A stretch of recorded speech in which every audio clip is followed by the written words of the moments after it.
Bueno, buenas tardes a todos, buenos días, eh, depende de la hora que vayan a ver este video. Bueno, queremos contarles que estamos muy contentos de estar con ustedes en este último tramo de la capacitación.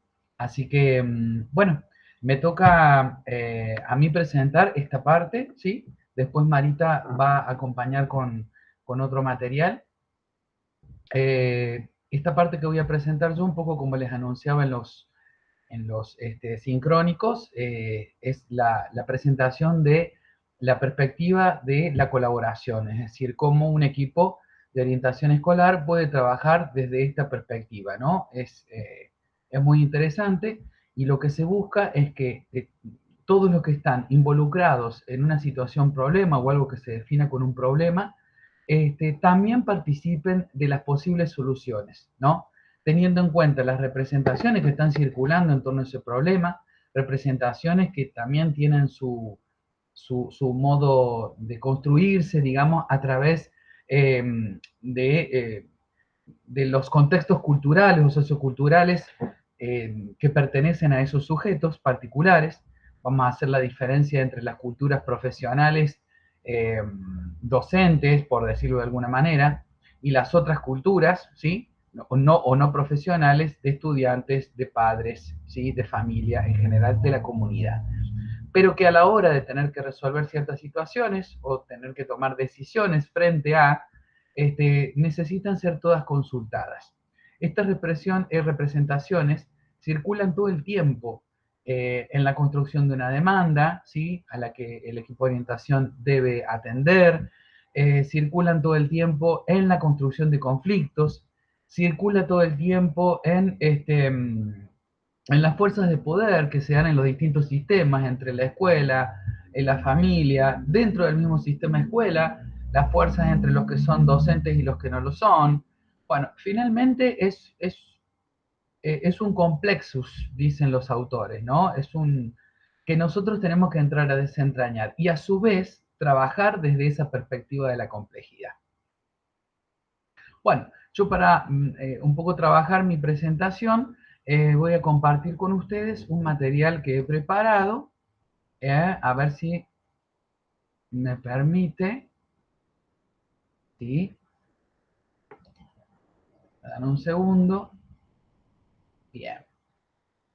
A ver, estoy corroborando que esté todo bien. Ahí está. Bueno, entonces, voy a comenzar diciendo, viene que lo voy a ampliar, ¿sí? Ahí creo que se ve correcto, lo estoy chequeando. Bueno, ahí estamos entonces. Bueno, primero, antes que nada, ¿qué decir? Bueno, eh, desde esta perspectiva, el equipo de orientación escolar se propone o se puede proponer una serie de objetivos, ¿no? Que es hacia dónde va a trabajar, ¿no? Cuál va a ser su horizonte de trabajo y de intervención. Eh, He puesto lo siguiente. Tiene como objetivo el incidir en los procesos institucionales, provocando un movimiento en el desarrollo de estrategias de inclusión socioeducativa que impacten en la organización y el currículo escolar, posibilitando un proyecto educativo más cercano a las necesidades de los sujetos reales de la escuela, considerando la producción de subjetividades críticas. El segundo, involucrarse en las demandas de la institución intentando producir modificaciones en las interacciones entre los actores, revisando la perspectiva con que se miran las situaciones, problemas e involucrando a los actores en la producción de los cambios. Tercero, respetar lo potencial, aquello que los actores de la comunidad educativa consideran que hay que cambiar, teniendo en cuenta la construcción de espacios de diálogo e intercambio entre la escuela y la familia, en una lógica que las representa en el proyecto educativo. Y finalmente, comprender a partir de lo que recreado, de la reflexión sobre lo que sucede y de la revisión crítica de las representaciones, para que se interpelen las prácticas, el currículum, la convivencia y la comunicación. O sea, verán que son objetivos entre puntuales eh, y, y que, bueno, van buscando un poco este trabajo de construir una red de trabajo, ¿no? trabajar con el sistema escuela y con el sistema familia, de manera tal que se puedan producir una sutil modificación a partir de las intervenciones y de las prácticas de Leo, una modificación sutil de las representaciones con respecto a un problema, ¿sí? Además implica la participación necesaria de los que están actuando en el problema, ¿sí? ¿Cómo se considera esta participación? Bueno, a través de las representaciones que estos sujetos construyen sobre lo que sucede. Es qué piensa cada uno sobre lo que está sucediendo. ¿Qué hace y qué ha hecho cada uno sobre lo que está sucediendo para intentar resolverlo? Bueno, finalmente, resumo. Entonces, pretende incidir en los procesos institucionales movilizando las estrategias de inclusión, ¿sí? Esto que venimos trabajando con María, involucrarse en las demandas de la institución, o sea, hay que construir cuáles son las demandas para el EOE en torno al desarrollo de estrategias de inclusión socioeducativa. Tercero, respetar lo potencial, aquello que los actores, no solo algunos actores, sino todos los actores, y definir qué es lo que hay que cambiar. Y finalmente, bueno, comprender a partir de lo recreado, que implica dar cuenta, poner en evidencia cuáles son las representaciones sobre lo que sucede, revisar críticamente, ¿sí?, esas representaciones, de manera que se pueda modificar las prácticas, el currículum, la convivencia.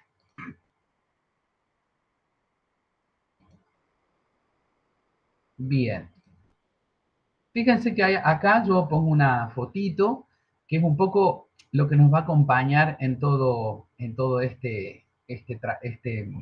disertación que les propongo.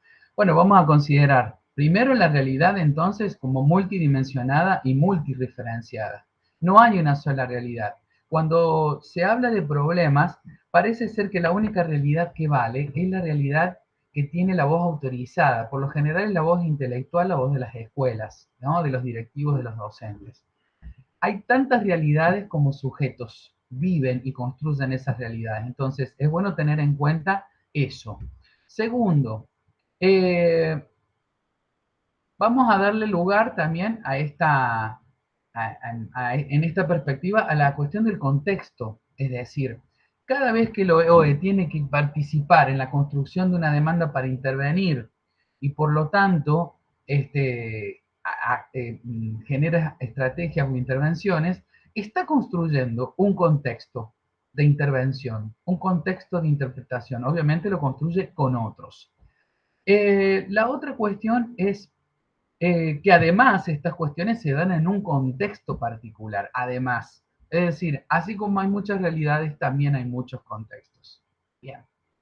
Hablamos entonces de un universo diverso, ¿no? Estamos hablando puntualmente de una perspectiva de la complejidad, diferente a la perspectiva de la simplicidad, ¿no es cierto? Una perspectiva de la complejidad que ve cómo las distintas diversidades van construyendo, configurando estos contextos de intervención para los equipos. Continúo.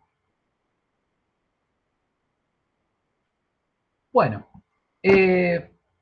yo puse acá una frase que dice el ordenador del quehacer del equipo de orientación. Ordenador porque digo, me parece que es una frase que ayuda como a definirse inclusive, ¿no?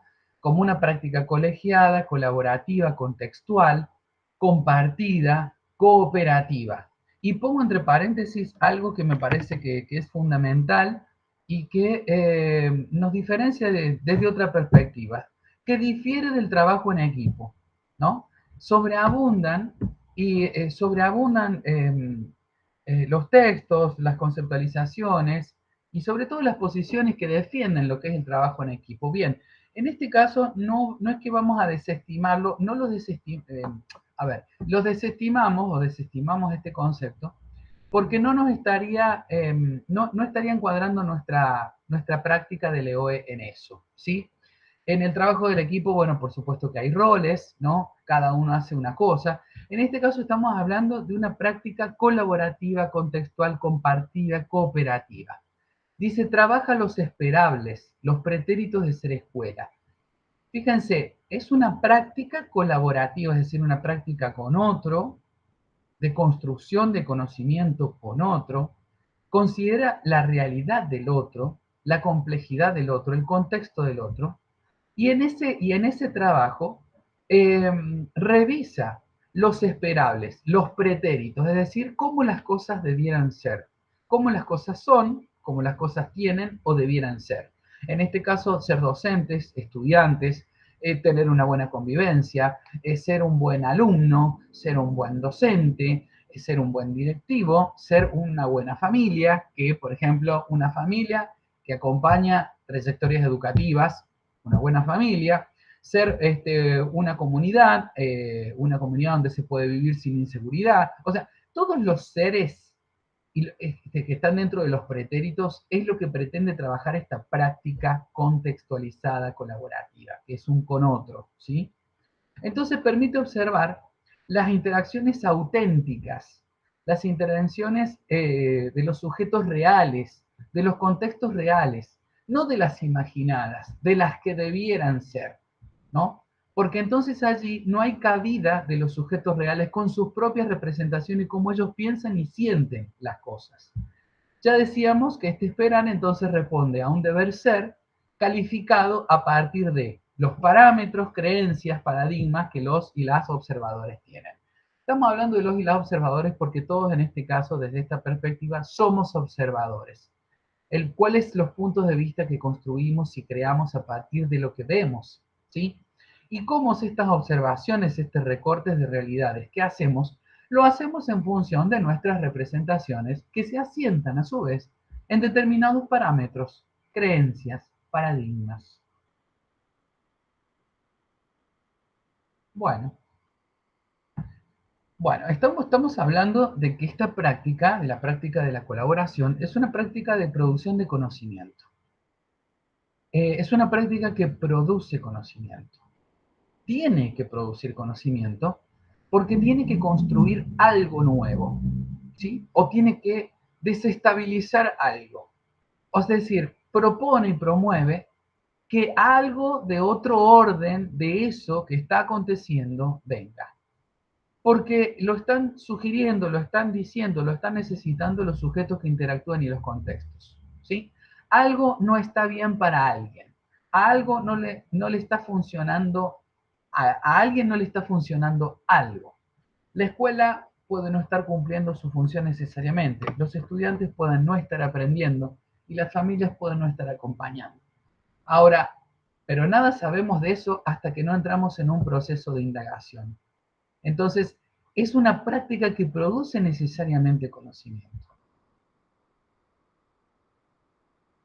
Bueno, en este sentido, eh, esta producción está pensada desde lo que yo les venía diciendo, ¿no es cierto? El paradigma de la complejidad.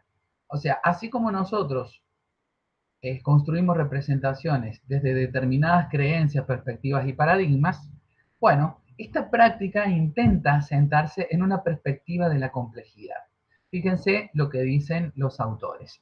Dice, un tejido es un complexus, ¿sí? Dice lo que está tejido en conjunto de constituyentes heterogéneos inseparablemente asociados.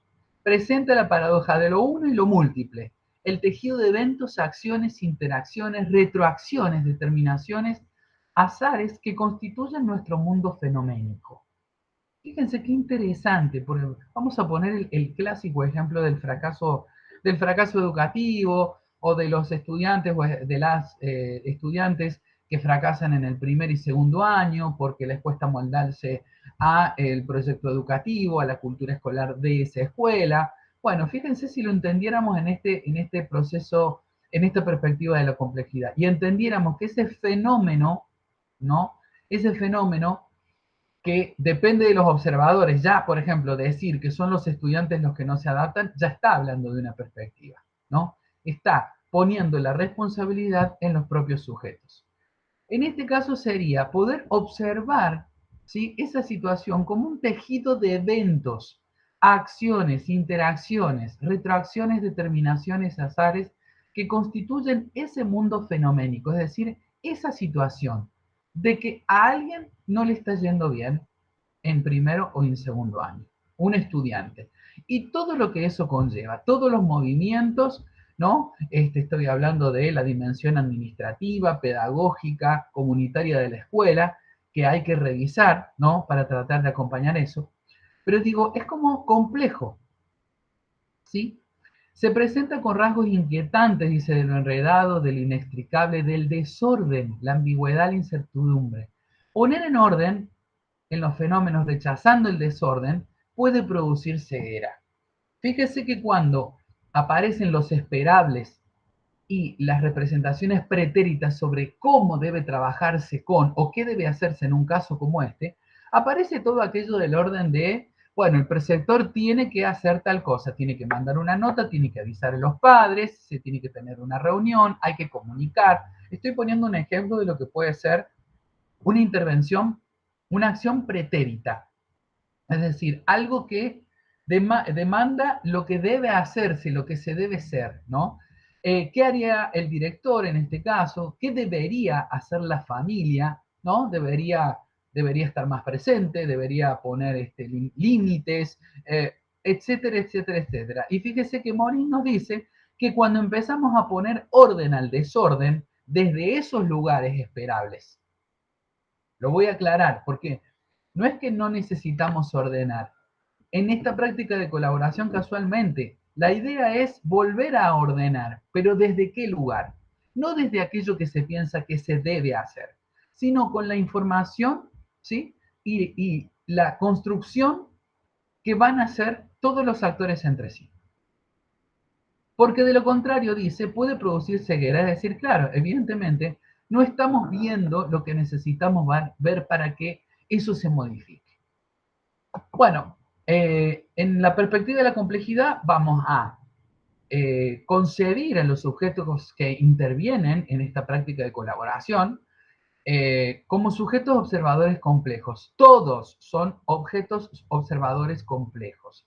Se encuentra, dice, el sujeto se encuentra en lo observado y está abierto al intercambio, emergente de la emoción, la cognición, la acción, y adviene en una trama relacional. Fíjense, este concepto de sujeto desde la complejidad nos abarca a todos a quienes encarnan un determinado rol en esa situación, ¿no? Somos todos sujetos observadores complejos que estamos en lo observado, cada uno desde su lugar, ¿no? En el ejemplo que les presentaba, hay un preceptor mirando la situación desde su rol, hay un directivo mirando la situación, hay un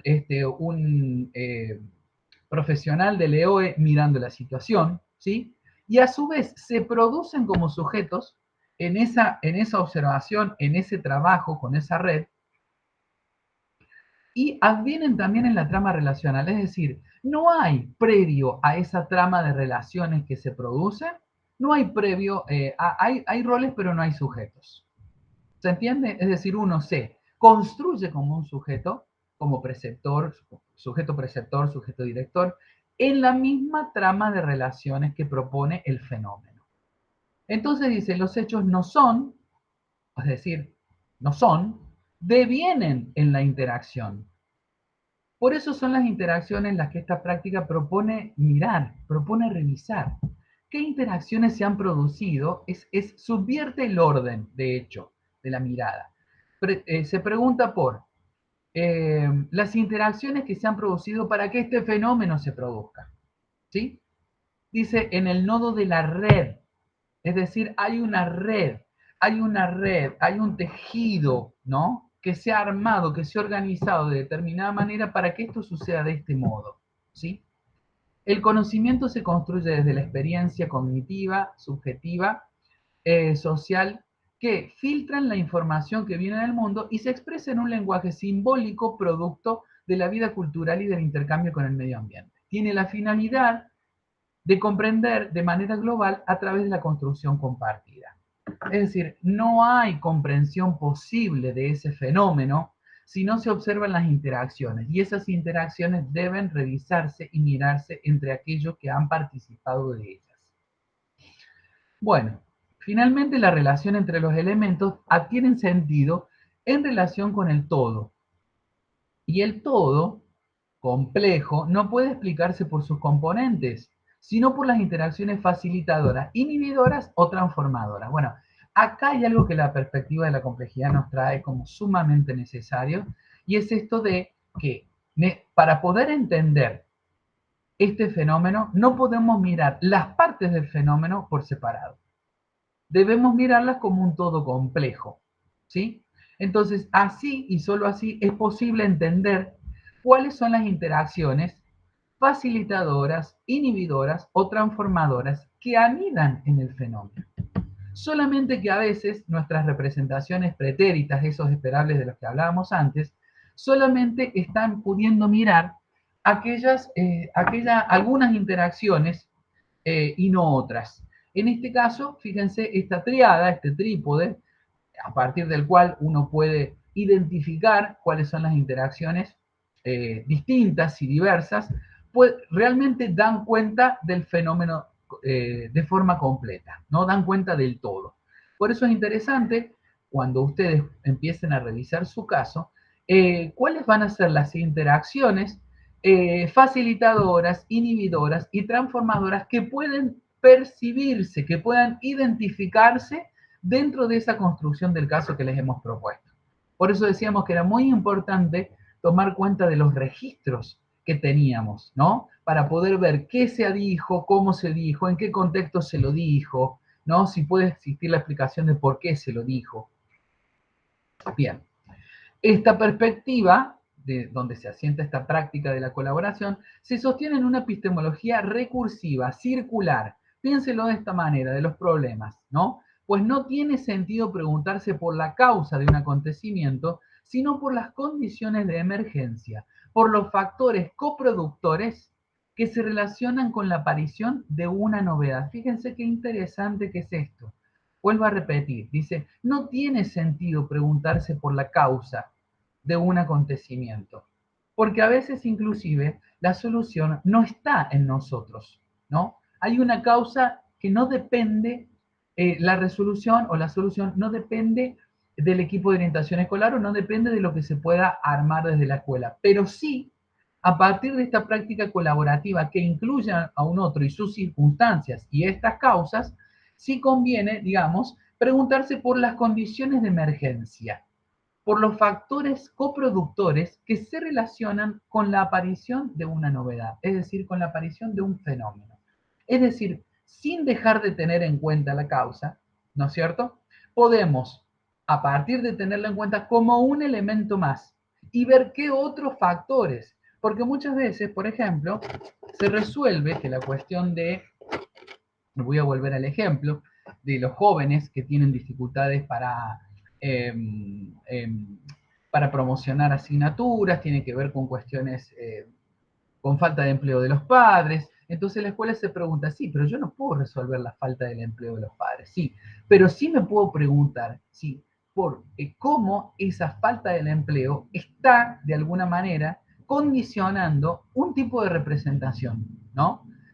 Un tipo de representación del sujeto, en este caso de la estudiante o el estudiante que va a la escuela, cómo lo está implicando, qué emociones está suscitando y que de alguna manera eso va importunando la posibilidad de la promoción. Por ejemplo, ¿se entiende entonces uno? Le saca el foco a esa causa, que parece ser que es la que está de alguna manera determinando, ¿sí? Y da lugar a las interacciones, ¿no? Que se producen a partir de esas representaciones.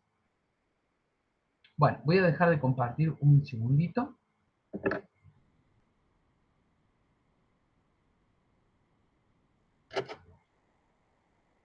Bueno, ¿cómo lo han observado hasta aquí? ¿Sí? Mientras tanto yo reviso mis apuntes. Bueno, fíjense esto que les decía. A ver,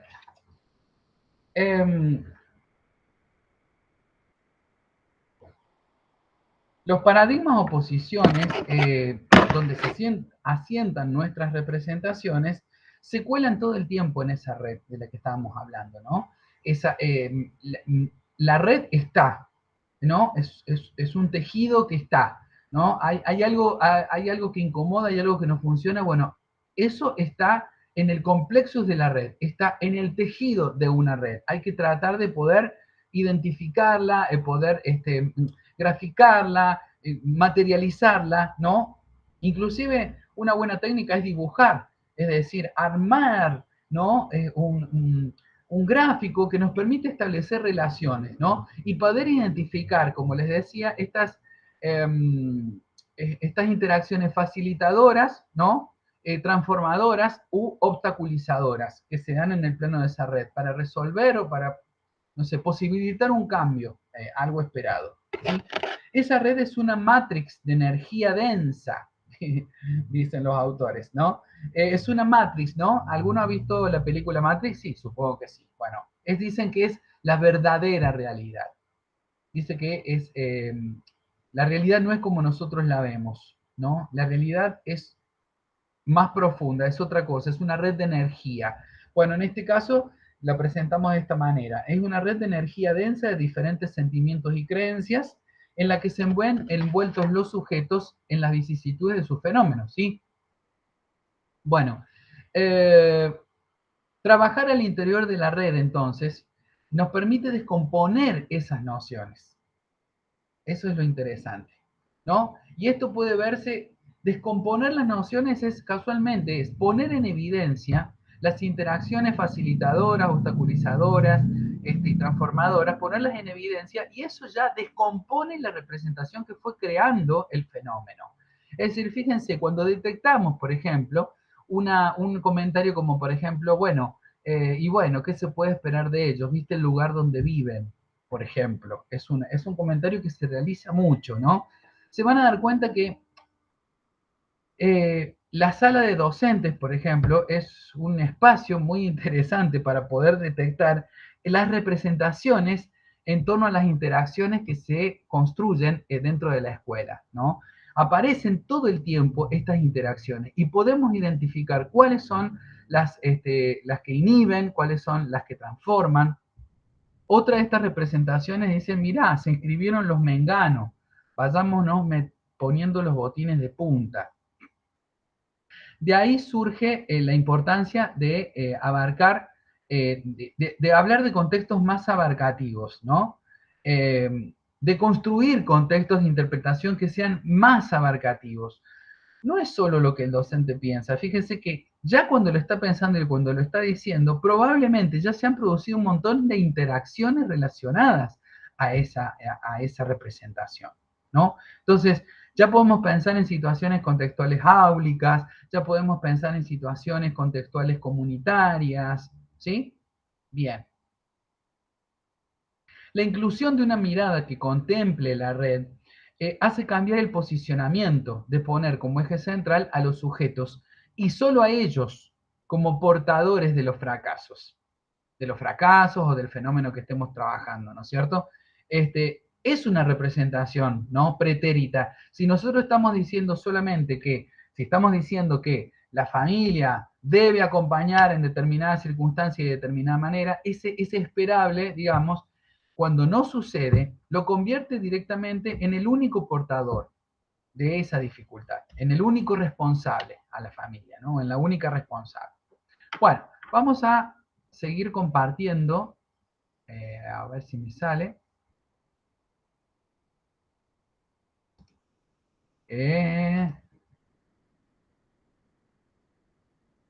Creo que es esta. Bien. Bueno, bueno, cuando la importancia de hablar del contexto como lugar de intercambio, eh, y lo poníamos en la primer filmina, bueno, yo le voy a dar un lugar sumamente necesario. ¿Por qué? Porque hablamos casualmente, como dicen los autores, de contextos de colaboración, es decir, la colaboración sí es una práctica, obviamente, o como dijimos al principio, el EOE puede estar, se puede circunscribir a una práctica colaborativa, es el deseable quizás. Eh, pero para que esta práctica colaborativa se logre, se convierta en una práctica, se dé como una práctica, debe estar en el marco de la construcción de un contexto. Y un contexto no preexiste a las interacciones, no preexiste a los sujetos. Entonces, fíjense que hay que armar contextos donde ya hay contexto. Fíjense lo interesante de eso, ¿no? Pero ahora vamos a pensar en el contexto como un lugar del intercambio histórico y social. Es decir, esas interacciones, ¿por qué son profundamente importantes los contextos? Porque dicen que son entornos donde interactúan las personas realizando actividades movidas por propósitos y metas que tratan de comunicarse y negociar unos con otros, con objetos de construir significados compartidos de las situaciones que viven y que a menudo han sido construidas por otras personas. Fíjense, ¿no? Es decir, inclusive tiene una dimensión histórica el contexto, la dimensión de la historicidad. Quiere decir que un contexto, uno trabaja en una escuela, participando de una determinada situación que hay que modificarse o que queremos modificar, pero ese contexto donde estamos trabajando y donde se produce esa situación, ya viene produciéndose por otras circunstancias, con otros sujetos, con otras situaciones. Probablemente nosotros no hayamos estado, no hayamos participado y hayamos aparecido después, pero como hay historia y hay historización en esa escuela, hay un contexto ya previo, ¿sí? Eh, Otra cuestión, vamos a decir que es un fenómeno, es una entidad que influye de una manera en el comportamiento de los sujetos en un momento dado. O sea, quiere decir que ese contexto en un momento dado influye de una determinada manera, en otro momento influye de otra manera, ¿sí? Bien, es una articulación de circunstancias que producen efecto. O sea, articulación de circunstancias. Fíjense, volvemos a pensar en el trabajo de la red, ¿no es cierto? Articulación de circunstancias que producen efecto, ¿no? Una niña o un joven o una joven que tienen dificultades para promocionar asignaturas, hay un hecho puntual que tiene que ver con el desempleo del padre en la familia, por ejemplo, del padre o de la madre, hay una cuestión entonces, hay un impacto de estas situaciones en la familia que hace que esa familia modifique el modo de acompañamiento que tenía hasta ese momento. Hay un impacto puntual de esa situación en las emociones y en la dimensión cognitiva del sujeto. Es decir, a ver, finalmente eso es el contexto. Esa articulación de circunstancias que van produciendo un determinado efecto. Bueno, dice Semmelman, es lo que determina el campo de visión de una persona a través de la articulación del juego de planos sociales, políticos, ideológicos, culturales, económicos. Fíjense qué interesante porque cada vez que armamos un contexto, por supuesto, estamos haciendo jugar una serie de planos que tienen que ver con las representaciones construidas por nosotros, ¿no? Cada uno de nosotros tiene un posicionamiento con respecto al empleo, con respecto a el acompañamiento familiar, con respecto a lo que debe o no debe hacerse en una situación como esa, si la familia acompaña o no acompaña, por qué deja de acompañar, qué habría hecho esa persona en un determinado momento. Digo, todos esos son planos, dice Semmelman, son planos, ¿sí? Que se articulan de una determinada manera, que organizan y determinan cómo nosotros vemos las cosas. Eso. Bien, la comunidad actúa como eje regulador para la asimilación de lo nuevo y lo diferente. O sea, en esta definición de contexto, la comunidad actúa como eje regulador para la asimilación de lo nuevo y lo diferente y permite conocer el modo peculiar en el que se estructuran las situaciones que le dieron lugar. Bien. O sea, estos contextos de los que estamos hablando no se construyen en la nada, sino que la comunidad, ¿sí? Es el eje regulador. Es el eje regulador. ¿Sí? Bien. Bueno, vamos a continuar. El papel de las redes. Bueno, esto un poquito ya lo estábamos explicando. ¿Sí? Lo voy a pasar así rapidito. Entonces, a ver, estas redes configuran, o sea, las redes que pueden lograrse en las interacciones terminan construyendo, configurando los contextos de intervención, los contextos de interpretación de nuestras intervenciones, de lo que debe hacerse. Bueno, esta red es un aparejo hecho con hilos o cuerdas en forma de malla, es un conjunto de afluentes a un mismo punto, es un conjunto sistemático de hilos conductores o de vías de comunicación o agencias y servicios para un fin.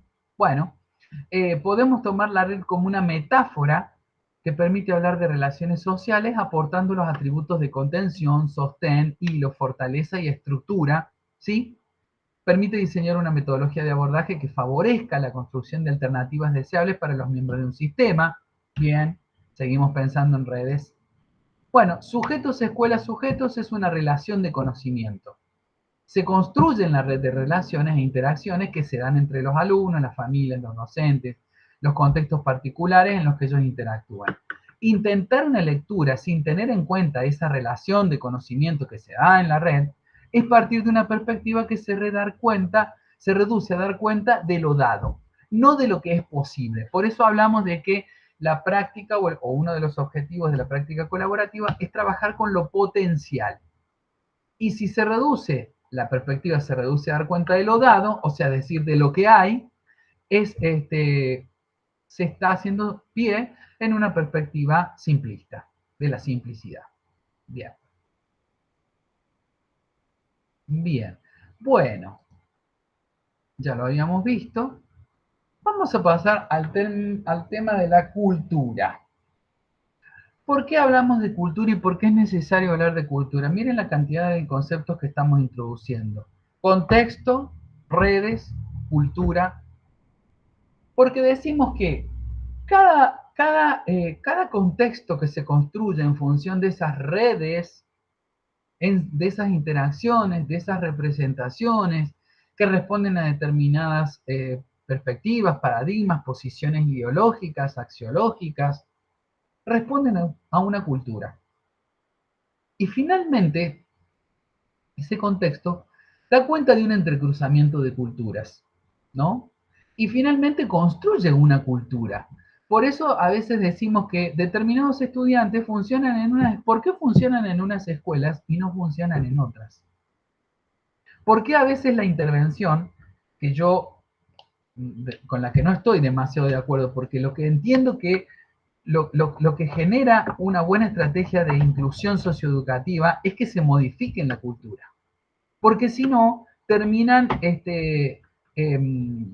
digamos, en esos lugares terminan los sujetos a los que les corresponde la misma cultura y no se está produciendo un trabajo con lo diverso. ¿Se entiende? Entonces, los que logran adaptarse es porque contenían algunos elementos de esa cultura, de ese contexto que se va construyendo en ese devenir de esas realidades escolares, y los que no son excluidos y expulsados. Bien, entonces, voy a decir sobre la cultura. O sea, a ver, vuelvo a repasar. Cuando se logra construir, cuando se construyen estas redes, y estas redes construyen contextos, ¿no?, que alojan determinados problemas, bueno, ya tenemos construidas determinadas culturas. Lo que hay que producir son variaciones de las formas culturales. Eso debiera ser para que realmente pueda funcionar la introducción de lo diverso. Fíjense, hablamos de cultura, hablamos de cosmovisiones, mitos, ideologías que dan cuenta de la diversidad cultural que se aprende en la vida social y que a su vez da cuenta de la diversidad humana y construyen los marcos de comprensión e interpretación de la realidad. ¿Sí? Se habrán dado cuenta que en determinados espacios educativos, ¿no? Bueno, cuando las personas se retiren de esos espacios a sus hogares y a su vez, por ejemplo, hay docentes que trabajan en varias escuelas, pues saben muy bien qué puede hacerse, qué no puede hacerse, qué tipo de intervención se puede realizar, qué tipo de intervención no se puede realizar en esas instituciones escolares. O sea, dan cuenta de que saben o de que entienden cuáles son las cosmovisiones, los mitos, las ideologías que dan cuenta de las culturas de esos lugares. ¿Sí? Bien. La cultura está circunscrita a la particularidad que adopta la organización de las relaciones y los conflictos, a las particularidades que adoptan los modos en que las diferencias se hablan o actúan, sean reales o imaginadas, a la dimensión de poder como modos en que los actores se enfrentan, alían o negocian, y también a los nuevos modos de combinación de las culturas. Pretende entender las situaciones o prácticas diferentes de las nuestras fuera de sus contextos. A partir de nuestros propios valores, implica no solo reconocer la diversidad humana, pretender entender las situaciones o prácticas diferentes de las nuestras fuera de sus contextos. Ahí está, ¿sí? O sea, pueden entenderse solo dentro de los contextos. A partir de nuestros propios valores, bueno, implica no solo desconocer la diversidad humana, sino actuar de un modo etnocéntrico, imposible de pensar en una homogeneidad cultural. Por eso, como es imposible pensar en una homogeneidad cultural, a ver, es imposible pensar en una homogeneidad cultural que no traiga como efecto exclusión, que no traiga como efecto dominación, que no traiga como efecto represión. ¿Se entiende? Bien. Entonces, voy a hablar de tres conceptos ordenadores. Vínculo, patrones de interlocución. El concepto cultura nos va a servir entonces para entender cómo se organizan las diferencias y los conflictos, para analizar las relaciones entre las personas y los grupos, ¿sí? Eh, Vamos a decir que la cultura en sí se encuentra en la base de las relaciones y los conflictos, ¿sí?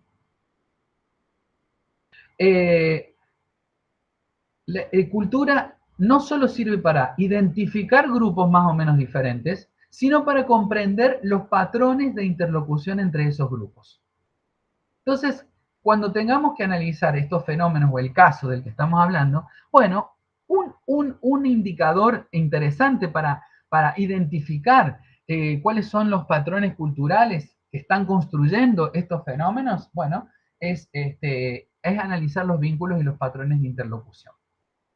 Otro de los conceptos ordenadores son las significaciones, ¿no? Cultura sirve no solamente para contrastar, sino para intentar vislumbrar si hay algo compartido entre actores o entre situaciones aparentemente diferentes, ¿no? Y que a su vez construyen diferencias de identidad. Por ello es importante considerar cómo se construyen los significados en la escuela, más que presuponer, ¿sí?, la existencia de determinados significados que circulan, ¿no? Es importante ver cómo se construye, ¿sí? Eh, la gente siempre busca hacer sentido de su vida y fabrica tramas de significado y lo hace de maneras muy diversas. Bueno, entonces, es importante estar alertas no solamente a las diferencias, sino cómo esas diferencias son construidas, utilizadas y significadas por las personas. Finalmente, cómo se ve a lo diferente, cómo se ve a lo diverso, ¿no? Y cómo se utilizan, con qué fines. Bueno, otras cuestiones de los conceptos ordenadores son las cuestiones de poder, porque permiten comprender a la cultura escolar como modos específicos en que los sujetos se alían, se enfrentan o negocian. Fíjense qué interesante es esto, ¿no? Los procesos institucionales detentan siempre un capital o poder que está en lucha, ¿sí? Las diferencias se hacen sentir y junto a esos procesos el consenso o el conflicto van signando las relaciones. Fíjense que en comunidades que tienen una construcción histórica aguerrida, estoy hablando, a ver, tengo en la mente varias, pero digamos de estas comunidades que defienden sus hábitos, defienden cómo se resuelven los problemas en las comunidades y obviamente pensan la cultura escolar, ¿no? Con esas historicidades, con cómo ellos resuelven. Entonces, eh, hay cuestiones de poder implicadas, ¿sí? Es decir, distintas posiciones luchan por la tenencia de un capital. Esto es bien burdiano, bien Bourdieu, ¿no es cierto? Bien. Entonces, no hay una sola dimensión del poder en el encuentro entre actores o personas con formas culturales muy distintas, sino que también hay diferentes actores que pueden insertar sus acciones en una lógica compartida y en ese sentido pueden pertenecer a mundos imaginativos similares. Sino que si nos quedamos con las representaciones, perdón, Sí, si nos quedamos con representaciones que defienden aguerridamente determinadas posiciones, no vamos a poder salir del conflicto nunca. Entonces, acá ya les estoy tirando una estrategia interesante. Es ver en qué medida es posible, a través de nuevos procesos de construcción, de nuevos contextos y por lo tanto de reconfiguración de culturas, pasar de posiciones rígidas a mundos imaginativos similares, a mundos imaginativos compartidos, ¿no? Esto tiene que ver con que si el trabajo está bien hecho, el trabajo se puede hacer, si las representaciones se modifican sutilmente, puede haber un paso más, es decir, ¿en qué nos podemos poner de acuerdo? ¿Cuáles podrían ser los encuentros? ¿No? ¿Cuáles podrían ser los acuerdos? ¿Cuáles son las deposiciones en términos de luchas de poder, digamos, que cada una de las posiciones debe hacer en pos de modificar algo que los dos queremos, o que ambos queremos, o que varios queremos? Bien, bueno, voy a dejar de compartir un ratito porque entonces así no queda todo siempre en el plano de la presentación. Una de las cuestiones que se presenta eh, como un obstáculo o una dificultad para modificar casualmente esas representaciones pretéritas, los esperables, en las escuelas casualmente es la cultura del individualismo. Entonces, nosotros proponemos una práctica colaborativa que es una práctica de reconocimiento a un otro como un otro legítimo y un otro padre, estudiante, ¿sí? Que ha construido sus representaciones en el marco de conformación de redes, ¿sí? Que esas redes a su vez han construido contextos, ¿sí? Donde en esos complexos se construyen los fenómenos, ¿no? Los fenómenos, las cosas que no deseamos, digamos, ¿no? Y que se intentan o que queremos modificar. Bien, entonces, una de las cuestiones que juega en contra, digamos, para construir esta práctica colaborativa es porque estamos signados de alguna manera, si bien y pese a que hay un movimiento importante en relación a esto que les estoy planteando, hay un trabajo, ¿no? Digo, con estas concepciones del trabajo en equipo, que no necesariamente la concepción de la práctica colaborativa está sentada allí, pero bueno, sí ha hecho buenos favores, digamos, a que tratemos o intentemos salir de la cultura del individualismo, que también es una cultura construida dentro de las escuelas, dentro de las escuelas y de las escuelas argentinas, sobre todo, también por una serie de contextos sociohistóricos, políticos, ¿sí? Eh, que tienen planos, ¿no? Históricos, sociales, políticos. Digo, muchas cuestiones nos ayudan a entender por qué persiste y pervive una cultura del individualismo. Fíjense, les voy a contar. Bueno, la generalidad de los casos muestra que la mayoría de los profesionales en los estudios de investigación, aparecen que desarrollan sus prácticas en soledad, por falta de confianza en sí mismos, por defensividad y ansiedad, eh, por temor a la mirada de los otros, eh, en práctica en soledad, en guarda celosa de la autonomía profesional personal, con un sentimiento de incertidumbre permanente por la falta de acuerdos claros, definiciones en común, con dificultades para sostenerse a lo largo del tiempo, con articulaciones poco definidas con respecto a las metas junto con otros profesionales, docentes, directivos, psicopedagogos, psicólogos, integradores, asistentes sociales. No hay nada de prejuicio en los términos soledad individual. Por el contrario, cuando estamos en esa actividad se habla o puede desarrollarse una alta capacidad que tenemos para estar solos, desarrollar libertad, iniciativa y creatividad. Ahora, el pecado, diría, de estas prácticas es cuando se construyen como individualismo, como aislamiento y como secretismo, ¿no? Esta cosa de los secretos, ¿no? Eh, que es una forma muy particular y muy presente a veces, ¿no? De afrontar las exigencias y limitaciones que a veces la realidad nos expone, la dura realidad de las escuelas argentinas, que tienen que ver con muchas cuestiones, ¿no? Cuestiones de, bueno, ahora las cuestiones sanitarias, que no, pero digamos, previo a las cuestiones sanitarias hay unas cuestiones de infraestructura, bueno, la dimensión pedagógica, ¿no? Hay escuelas que todavía, o que les cuesta contar con un proyecto educativo. Bueno, eh, fíjense, hay un autor que se llama Lortier, ¿sí? Que escribió sobre la metáfora del cartón de huevos. Dice que son aulas segregadas, que los profesores trabajamos en aulas segregadas que nos separan entre sí, de manera que escasamente podemos ver lo que hacen nuestros colegas, ¿no? Y que el aislamiento, en este sentido, permite a muchos profesores mantener un deseado nivel de intimidad, ¿no? Una protección frente a las interferencias del exterior. Hoy por hoy se sigue escuchando que frente a las exigencias que tienen las escuelas o a otros cargos, pueden ser los de preceptoría, o otros cargos que no sean las aulas, el aula sigue siendo todavía el lugar donde el docente se siente más cómodo con sus estudiantes, ¿no? Más de uno dice, yo cierro la puerta y ahí se convierte en otra cosa. Entro en mi mundo, ¿no? Bien.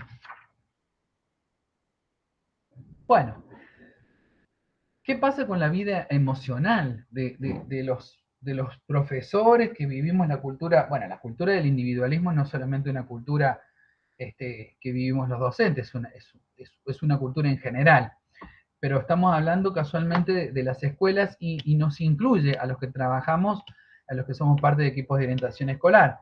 Bueno, la vida emocional, tal como lo presenta Hargraves, es sobrellevada con una gran carga, ¿no?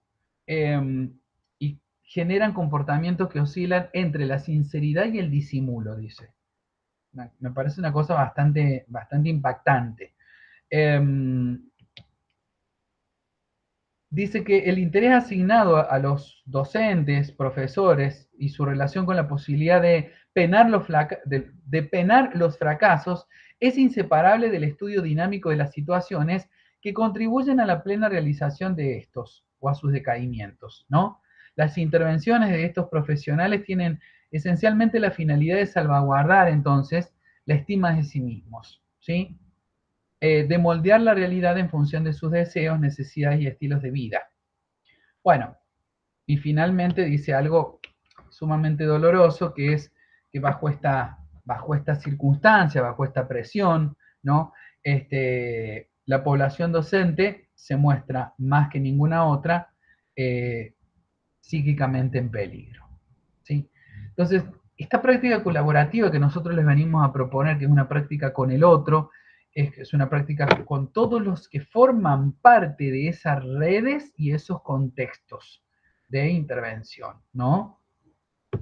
Este, no puede hacerse en soledad, no puede hacerse en disimulo, digamos, tiene que ser una práctica honesta de trabajo con el otro, ¿sí?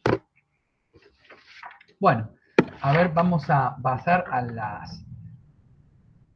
Ya falta poquito, espero no estarlos cansando. Creo yo que no, pero no sé.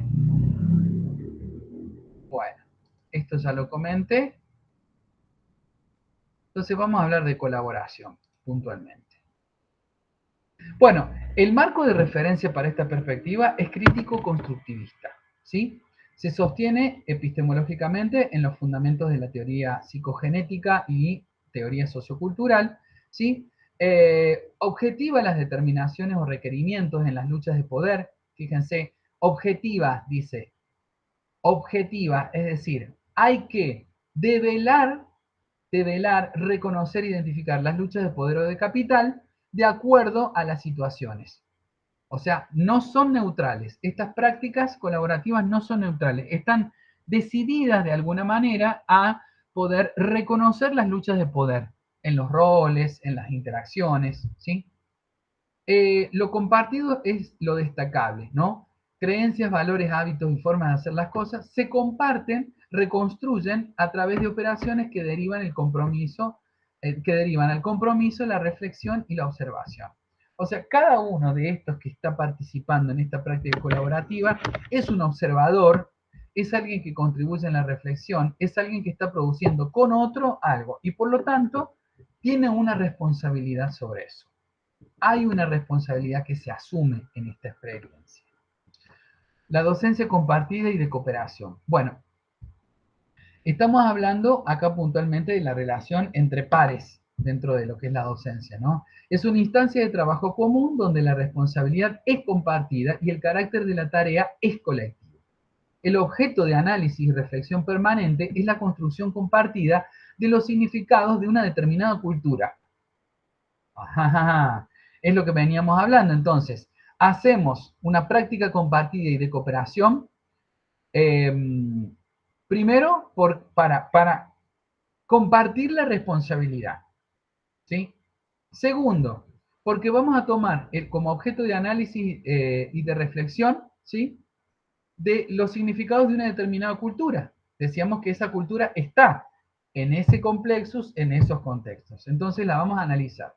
Vamos a analizar qué representaciones, expectativas, tradiciones, simbologías propias, ¿sí? Roles, códigos de conducta, normas y patrones de acción y subculturas profesionales con perspectivas e intereses enfrentados.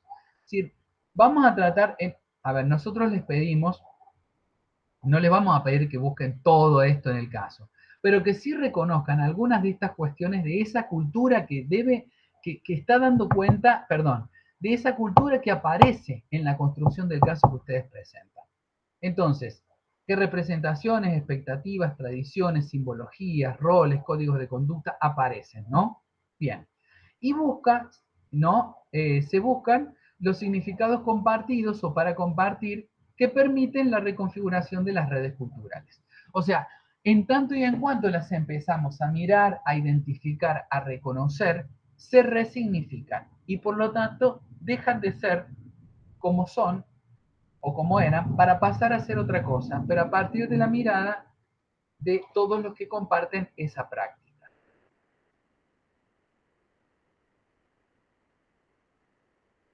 Acá hay un trabajo súper interesante, ¿qué es lo que va pasando a medida que esta práctica se sucede? Hay un trabajo metacognitivo, o sea, hay un trabajo de modificación de estructuras internas, ¿no? Hay una reconstrucción de esquemas de conocimiento sobre lo que estamos trabajando, ¿sí? Entonces, el sujeto, dice la autora, el sujeto se piensa sobre el camino recorrido y colabora en que los otros piensen en sus propios caminos. Ser conscientes, decir lo que se piensa, pensar lo que se dice, pensar lo que se piensa. Implica reflexionar sobre la producción de los propios pensamientos y ver en qué medida esa actitud enriquece o ayuda a la capacidad de pensarse con otros. Fíjense entonces que a medida que vaya sucediendo la práctica colaborativa, es inevitable que suceda la metacognición. Es decir, uno, uno piensa, uno piensa, se piensa en el camino que va haciendo, se va pensando a sí mismo, y mientras eso sucede, porque no es que pensamos y no decimos nada, mientras la práctica sucede, se supone que hay un diálogo permanente de esa situación. Entonces, se colabora en que otros también piensen en sus propios caminos. Y una frase de Freire que dice, pensar acertadamente implica la existencia de sujetos que piensan mediados por el objeto u objetos en que incide el propio pensar de los sujetos. Pensar acertadamente no es el quehacer de quien se aísla, de quien se cobija a sí mismo en la soledad, sino un acto comunicante. Por eso mismo no hay que pensar sin entendimiento y el entendimiento no es algo transferido, sino coparticipado. O sea, hay una diferencia entonces entre entender y pensar. Pero el entendimiento, evidentemente, tal como lo propone Freire, no viene sin un pensar con otro. Aquel que piensa, se piensa en el camino recorrido y colabora entonces en que otros piensen en su propio camino. A partir de ahí viene el entendimiento de una determinada situación.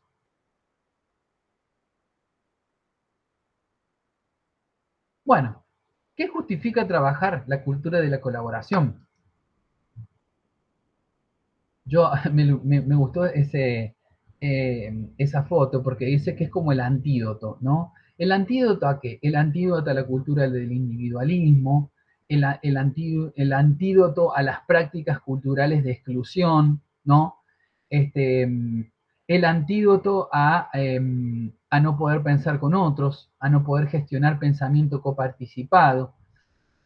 Bueno, la colaboración ayudará a analizar en común problemas que son comunes con mayores y mejores criterios, contribuir a la mejora de la imagen de la escuela, dignificándola, reforzando su identidad, aumentar el autoconcepto y la autoestima en los docentes a través del sentimiento de pertenencia, también de los profesionales implicados en una situación, y yo agrego acá, y también de las familias.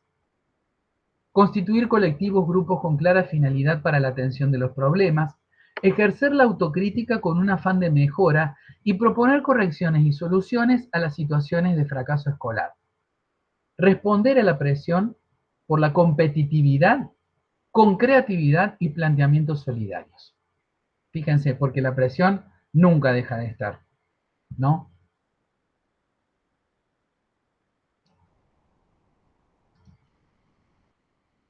Bueno, la definición entonces del problema, por lo que se lo consulta a Leoe, implica su consideración como problema compartido, aunque contemple la posibilidad de disenso, y la fijación de metas como un proceso de co-construcción. En este sentido, caracterizamos a una relación colaborativa como una relación recíproca. Bueno, acá cada vez vamos entrando en lo que es, digamos, la construcción de la práctica profesional, ¿no?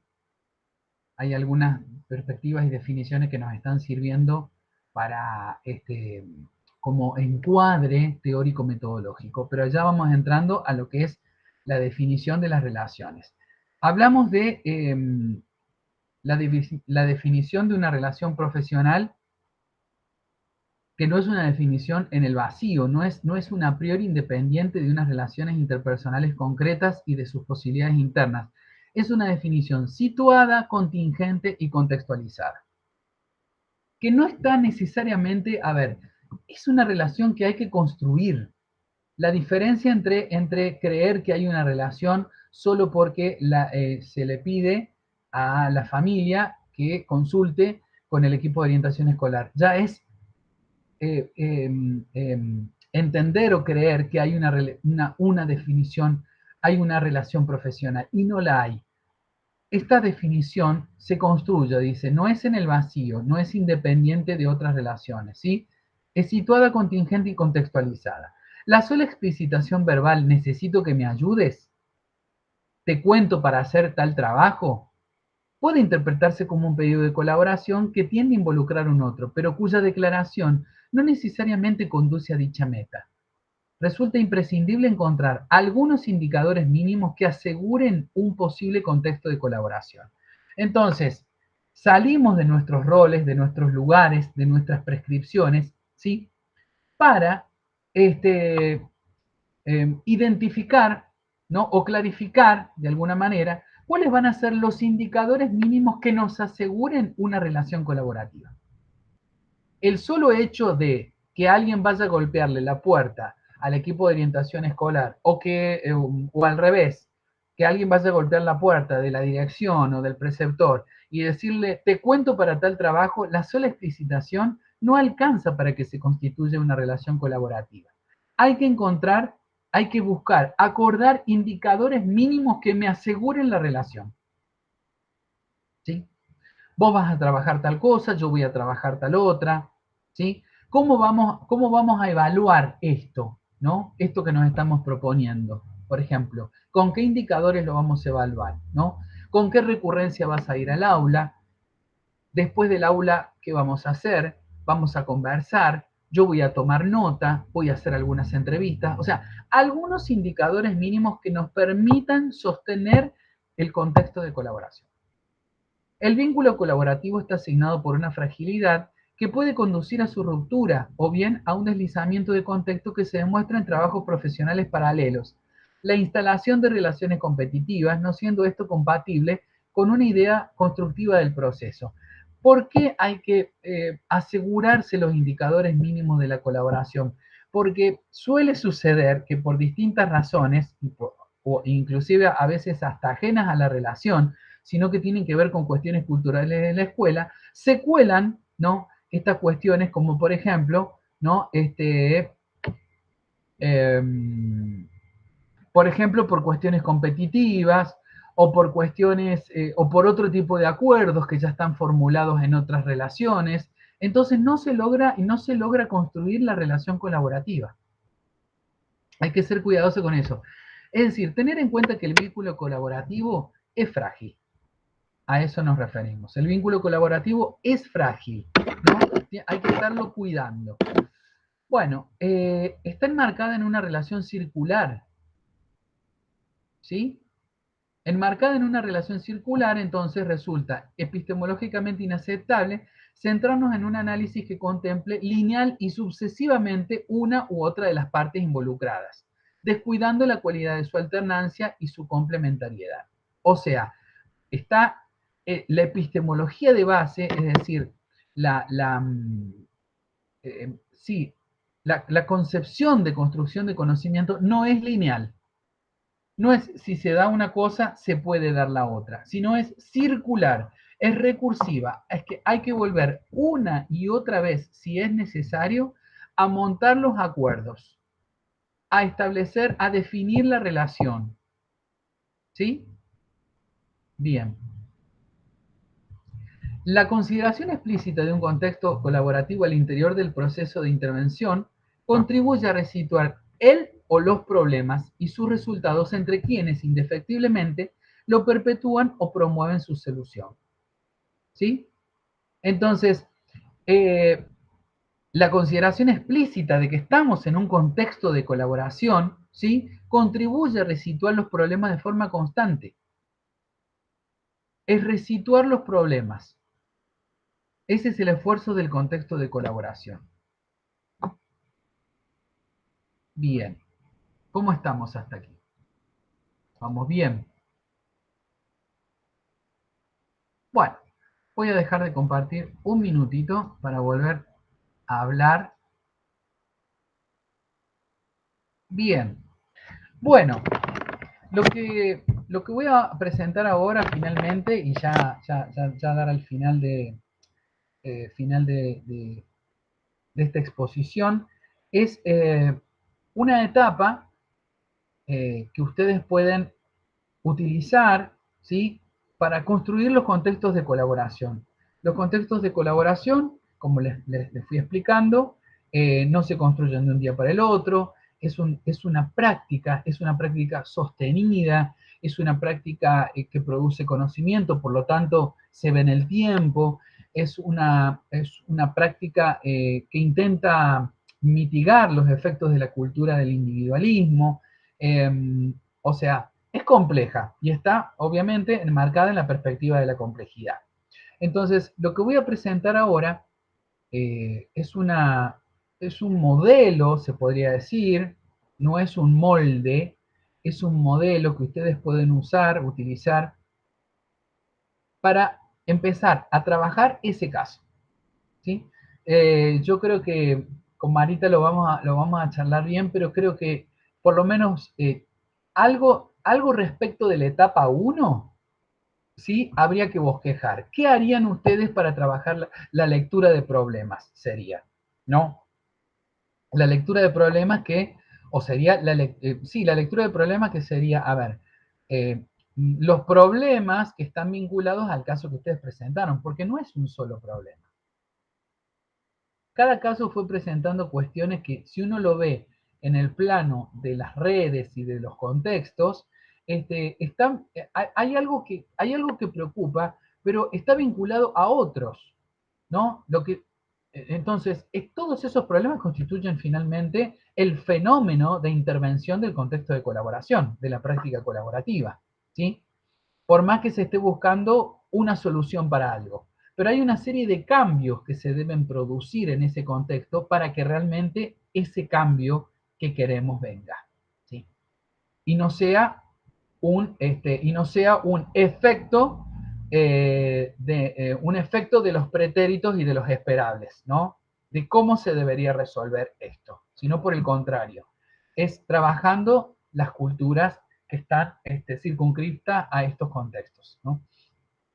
Bien, voy a presentar entonces y me voy a detener en la primera, que es donde entiendo ustedes van a poder, a partir del caso, plantear cómo podrían hacer la lectura de problemas, que es la primera parte.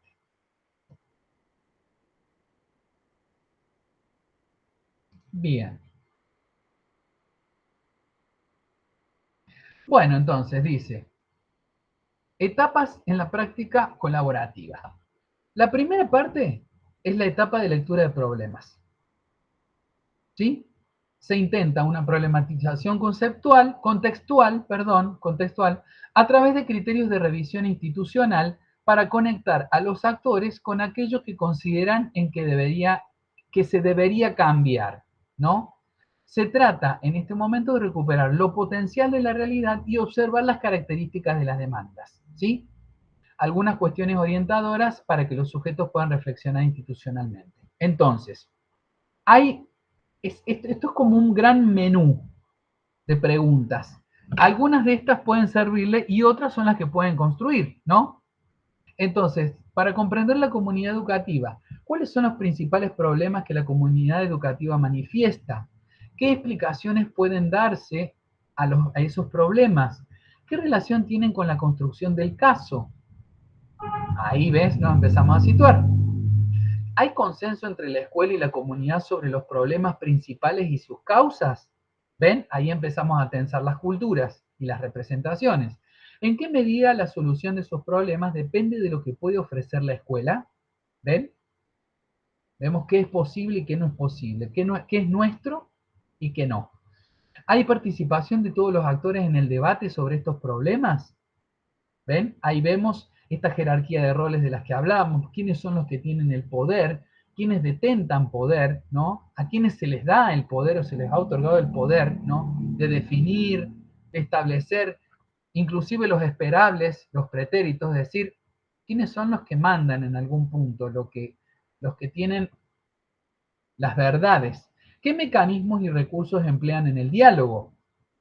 ¿Está? Digo, si realmente hay un diálogo, bueno, ¿qué mecanismos y recursos se emplean? Bueno, B, para el proyecto educativo entre en diálogo con la comunidad. A ver, ¿qué tradiciones culturales atraviesan a la comunidad local? ¿Qué relaciones de oposición, segregación, cooperación, indiferencia existen? ¿Qué semejanza o diferencias existen con las que se dan en el desarrollo de las prácticas educativas? C, para analizar los modos de operar habituales en la escuela. ¿Cuáles son las cuestiones que generan discusiones y discrepancias en el equipo docente directivo? Interesante esta pregunta. ¿Qué posiciones aparecen? ¿Qué supuestos hay detrás de cada posición? ¿Ante qué cuestiones consideran los docentes de la escuela que la escuela ha podido dar respuesta creativa? Ojo, ¿eh? ¿Ante qué cuestiones presentan una actitud de parálisis? Bien. D. Para analizar las demandas y necesidades que las familias les plantean a los docentes vinculados con la función de la escuela. Las familias, ¿qué les piden? ¿Cuáles son los conflictos más fuertes y o comunes con los que la escuela se enfrenta? ¿Pueden dar respuesta a las demandas que la escuela recibe? ¿Existen acuerdos institucionales con los que hacerles frente? ¿Cuáles? ¿Cuáles son las formas de intervención docente frente a los conflictos en las charlas con las familias, en los comentarios sobre los aprendizajes? Qué interesante, ¿no? Bueno, ven que son todas preguntas que ayudan a armar un menú de problemas, es decir, todos los problemas que hay. Podríamos hablamos entonces de ese complexus del que hablábamos, ¿no? De esa red infinita, ¿no? Que va construyendo a su vez contexto de donde se asienta el fenómeno o el problema que acontece en el caso. Vamos a hacer un menú de problemas en esta parte, ¿sí? Bueno, para analizar las normas institucionales que median en la resolución de conflictos y el tratamiento con la convivencia. ¿Tiene sentido la norma vigente? ¿Es necesaria para sostener la convivencia, la tarea o ambas? ¿Qué expresan las transgresiones? ¿Hay desacuerdo y resistencia en torno a la norma? ¿Qué sucedería si se adoptara una norma alternativa? ¿Podría haber otros cambios en el tiempo y en el espacio escolar que permitieran producir una norma que genere mayor consenso y cumplimiento? ¿Quiénes deberían participar en la reformulación de la norma? ¿Qué situaciones existen donde la autoridad familiar y escolar se ponen en juego? ¿Ambas autoridades se complementan o contraponen? Bien, para analizar el currículo y su relevancia con la realidad, ¿cómo está conformada la currícula escolar? ¿Se han considerado los procesos sociohistóricos de la comunidad a la hora de planificar, desarrollar estrategias de enseñanza y aprendizaje? Miren qué interesante. ¿Qué contenidos pueden considerarse irrelevantes o divorciados de la realidad de los sujetos? ¿Cuáles son las suposiciones que pueden hacerse respecto de la definición del contenido irrelevante con la realidad de los sujetos? Muy interesante. Ven que son todas preguntas que van descomponiendo, ¿no? Descomponiendo esa red. Bien, para dar cabida a los sujetos reales en la escuela. ¿Qué aportan los docentes, padres, alumnos de específico y diferente a la tarea y la convivencia? ¿En qué medida esas diferencias enriquecen el conjunto? ¿Se contemplan esas diferencias en las propuestas escolares y pedagógicas? ¿En qué medida aporta la historia personal de cada miembro de la comunidad educativa a la tarea escolar? ¿Qué consideraciones merece el proceso de... no, esa no va. ¿Qué sería necesario modificar en la institución para capitalizar aún más las diferencias considerando aspectos de la historia, memoria e identidad de los sujetos? La práctica del EOE analizará la pertinencia del contenido de las demandas en relación a cuáles son los problemas, por qué ahora, qué se hizo hasta el momento para solucionarlos, y en relación al análisis del contexto interpersonal, quién o quiénes lo piden, a quiénes se involucran en la solución de estos problemas, qué acuerdos o consensos hubo y qué se está dispuesto a hacer y qué esperan de la intervención profesional. Bueno, yo creo que claramente ese último párrafo diría, me parece que podría estar cumpliendo la consigna o podría ser la consigna para presentar en el trabajo final, ¿sí? Después de hacer ese menú de problemas.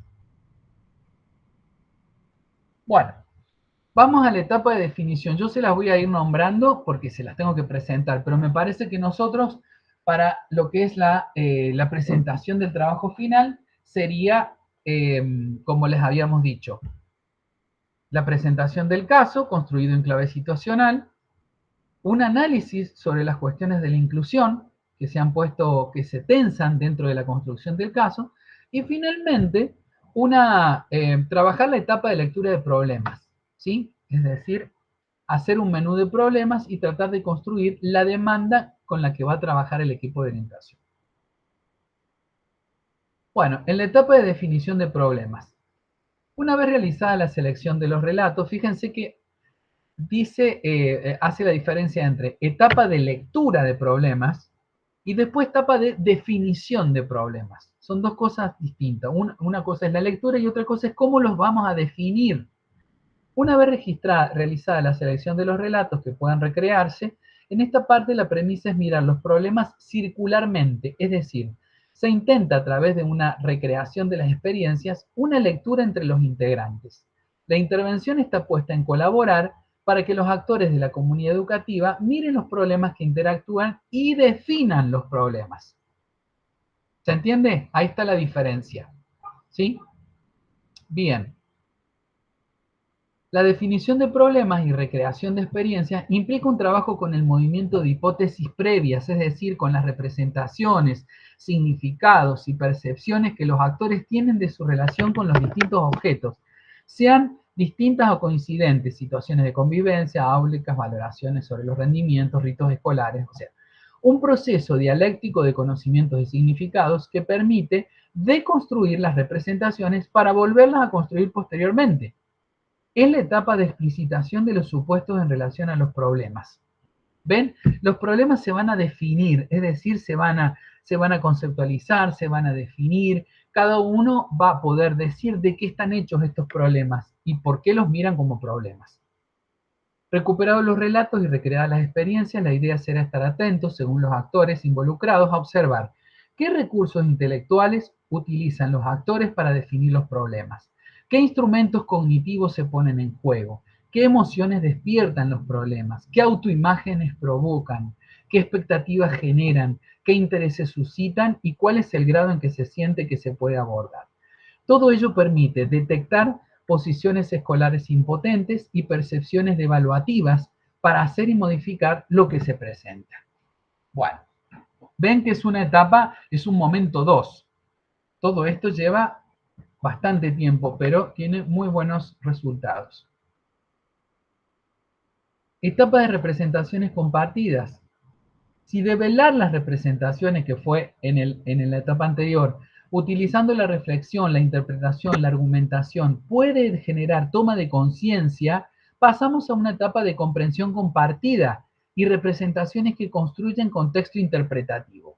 Contexto interpretativo es eso, es decir, cómo vamos a entender nosotros a los problemas, ahora ya todos juntos, ¿no? En este momento, las interpretaciones distintas o coincidentes, pero múltiples, permitirán cuestionar, objetar, contradecir, haciendo que la subjetividad se exprese. En este momento, se hará el intento de crear nuevos modos potentes de nombrar las situaciones con la participación de los actores involucrados, ayudando a pensar opciones alternativas a las planteadas. Es el momento de trabajar posiciones nuevas a partir de nuevas formas de operar con lo real, que habiliten nuevos modos de habitar una situación. ¿A qué es inevitable que cuando ya estamos en la etapa de las representaciones compartidas no aparezcan soluciones creativas, modos de intervenir diversos, distintos a los que se venían usando hasta ese momento? Esto implica una modificación cualitativa de las representaciones que los implicados tengan de las situaciones que recrean y que entonces permita actuar de modo diferente. Y finalmente, la etapa de acuerdo y de decisiones es la construcción de las representaciones compartidas sobre las experiencias son negociadas por los actores de la comunidad educativa y permiten la toma de decisiones y acuerdos en la intervención de las prácticas mediante la fijación de metas. Bueno, una vez resuelto qué es lo que, cómo lo entendemos nuevamente y qué posibles alternativas encontramos a estos problemas, bueno, hay que fijar las metas. Es decir, cómo, quiénes, ¿no? Con quién, con qué recursos, ¿no? Vamos a trabajar, vamos a actuar. Las mismas tienen el carácter de hipótesis de trabajo. Todo ello configura una reconstrucción de la propuesta educativa de acuerdo a las situaciones analizadas. Podrán especificarse planes de trabajo, organización de acciones y seguimiento de los procesos como indicadores mínimos que permitan la estabilidad en la relación colaborativa, resituando problemas y resultados entre los actores de la comunidad educativa. Bueno, les comento, ya puedo dejar de compartir. Obviamente ustedes a este material lo van a tener para mirar el tiempo y las veces que sea necesario hacerlo. Pueden hacer consultas también en nuestro Classroom. Y estoy pensando también transmitir un texto de este material, ¿sí? Como verán, la práctica colaborativa es muy interesante, es compleja. No le vamos a poner el mote de difícil, pero sí vamos a decir que hace falta mucha energía y muchas ganas de que las cosas se modifiquen. Y para que realmente las cosas se modifiquen en un nivel en el que los sujetos estén representados, en un nivel en el que compatibilice con estrategias de inclusión socioeducativa, bueno, lleva tiempo, compromiso, ¿sí? Lleva tiempo, compromiso, y además una cuestión honesta de modificarse inclusive a sí mismos, modificarnos inclusive a sí mismos. Es porque implica dejar de lado dejar de lado es una forma de decir, no es dejarlas de lado, pero digamos, dejar que sean ellas las que primen en la verdad de las cuestiones. La verdad sobre cómo se debe trabajar es una construcción que hay que hacer en el nodo de la red. Eso es, ¿no? Si logramos mirar circularmente a los problemas, si podemos hacer un menú de problemas, en un paso 2 podemos definir los problemas para saber de qué están hechos, es decir, con todos los implicados, cómo cada uno de ellos lo piensa, lo siente, lo define, lo conceptualiza, con qué creen que tiene que ver, a quiénes implican esos problemas. Si finalmente podemos pasar a una etapa 3, entonces, donde a medida que tensamos esas representaciones, esas significaciones, esas construcciones se vuelven visibles, tangibles, ¿sí? Podemos ver qué hay de diverso, de diferente, pero también de igual en estas cuestiones, y a partir de ahí recién podemos pensar en qué acuerdos estamos dispuestos a hacer, ¿no? ¿Qué interacciones, ¿no? ¿Qué interacciones vamos a proponer para que sean facilitadoras y transformadoras hacia el fenómeno con el que estamos tratando, que es un poco el caso con el que estamos trabajando aquí? Bueno, vuelvo a decir, es un enfoque para el equipo de orientación escolar, un enfoque, existen miles, este es un enfoque que incluye un modelo, incluye una epistemología, incluye un encuadre teórico-metodológico, ¿sí? Sobre el que nosotros nos vamos a abundar, ¿sí? Eh, eh, Va a haber textos que les vamos a pasar, pero para poder realizar el trabajo, bueno, con la clase alcanza, ¿sí? Y, y seguramente el pedido que vamos a tratar de consignar con Marita va a tener que ver con hacer un menú de problemas, ¿sí? Eh, y formular una serie de interrogantes para poder hacer ese menú, ¿sí? O sea que sería el trabajo con la etapa 1. Bien.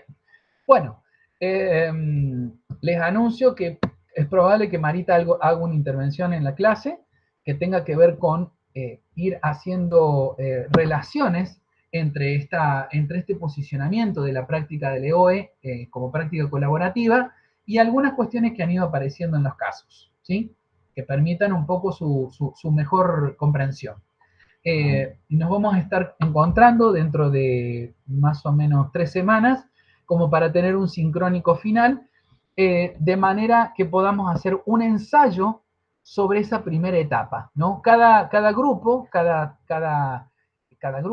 participante, cada grupo del caso va a presentar, digamos, las preguntas o su dispositivo para realizar el menú de problemas, ¿sí? Eso sería el encuentro final, ¿no? Que serían qué acciones para esta lectura de problemas, para esta primera parte, vamos a implementar, vamos a empezar a implementar. Ya son acciones de colaboración, ya son prácticas colaborativas, ¿sí? De corresponsabilidad. Bueno, yo me despido de ustedes, espero que haya sido lo suficientemente claro, que no los haya aburrido y me despido hasta que nos volvamos a encontrar en el sincrónico, ¿sí? Les mando un beso, un abrazo a todos y que estén muy bien.